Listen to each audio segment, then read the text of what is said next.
Hello po sa inyo mga Kajansky! Kumusta po ang inyong mga araw ngayon? So, sana po ay marami pong mga positive na mangyayari, okay? Just kung ano man po yung mga problema ang ating pinagtataraanan, basta tandaan natin na lahat po ng problema may solusyon mga Kajansky, okay? Basta tayo po ay gumawa ng aksyon lamang. So, meron po tayong mga pampaswerte dito kung kayo po ay maraming mga problema sa inyong buhay, especially po sa usaping pananalapi. So, hindi po natin maiiwasan yan. Talagang bawat tao may mga problema, mga Kajansky. Pero kung kayo po ay feeling nyo na kayo po ay kinakapitan ng mga maraming kamalasan na yan, na sunod-sunod po yung mga problemang dumarating, na especially po kayo po ay nagkabaon-baon sa utang, wala na pong magpapahiram sa atin dahil tayo po ay talagang gipit na gipit na. Kahit hindi naman po tayo pala utang, pero wala po tayong magagawa dahil po syempre kung meron pong nagkakasakit, 'di ba? So, sunod-sunod po yung mga gastusin. So, kung feeling nyo po na kayo po ay kinakapitan ng mga kamalasan na yan, marami po mga negative energy na sa paligid, okay, na kahit alam nyo naman po sa inyong mga sarili na dati naman kayo po ay sinuwerte, pero bakit napalitan ito ng kamalasan? So, pwede po nating gawin, okay, na meron po tayong mga simpleng orasyon na pwede po nating sambitin sa araw-araw. Ito po ay makakatulong para tayo po ay kapitan ng swerte kung tila kaila po talaga sa inyo ng swerte. Kung alam niyo po sa inyong sarili na kayo naman po ay hindi tamad, kayo naman po ay nagsusumikap sa buhay, kayo naman po ay matulungin sa kapwa, at hindi po kayo nanlalamang.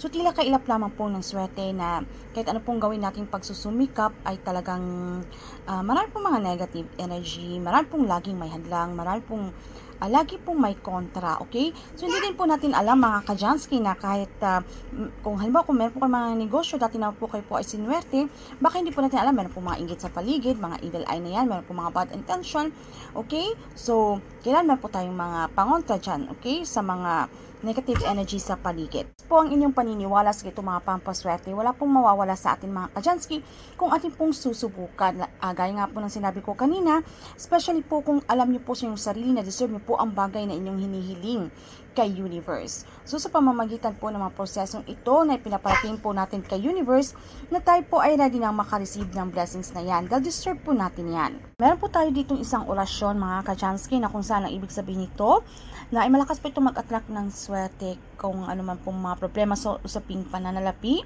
okay, na tayo po ay laging kapos o gipit. So, pwede po natin itong subukan. Ito po ay agay payam, agay payam, agay payam. Sambitin lamang po natin ito ng 3 beses araw-araw. Pwede po sa umaga, bago po tayo gumising, okay? Siyempre, kailangan din po natin magdasal, magpasalamat sa poong may kapal, sa panibagong buhay na ibinigay niya sa atin. And of course, pwede po natin itong sambitin, alright? And then, pagkatapos nyo po sambitin ang orasyon nito mga Kajansky, sambitin nyo po ang inyong mga intensyon. Mga intensyon ay dapat good intention lamang, alright? Kung ano po ang inyong mga kahilingan. And then, pagkatapos i-claim, i-affirm nyo na po sa inyong mga sarili ang mga swerteng darating. Dapat tayo po ay maging positibo. And then, pwede din po ninyo itong sambitin sa tanghali at sa gabi bago po tayo matulog. Lamang natin ito araw-araw mga Kajansky hanggang sa ito po ay pumisa. Alright?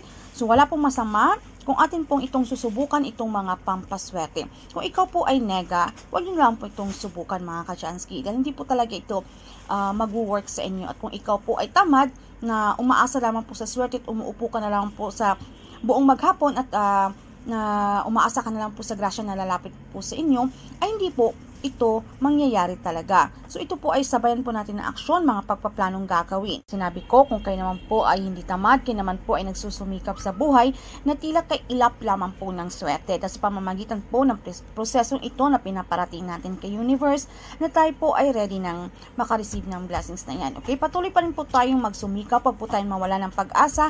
Kung itong mga pampaswerte ay hindi man po agad nangyayari sa inyo, wag po tayong mawala ng pag-asa, wag po tayong magreklamo, wag po tayong maging atat na lagi po natin inaantay kailan ba ang grasya, bakit hindi pa po dumarating. Ipanatag nyo lang po ang inyong sarili, maging komportable lamang po kayo, okay? Dahil kung alam nyo po sa inyong sarili na ito po ay darating, ito po ay mangyayari mga Kajansky.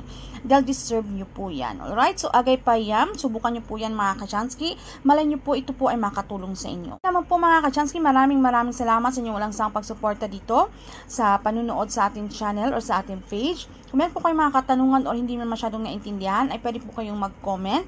Alright? So, ayan lamang po at pwede nyo pong tingnan o subukan yung ating iba pang mga videos tungkol sa mga pampaswerte kung kayo po ay mahilig sa itong mga usapin. Kung hindi man po ito nag-work sa inyo, pwede nyo pong subukan yung iba po nating pampaswerte. Alright? So, ayun lamang po and good luck sa inyo. Bye mga Kajansky!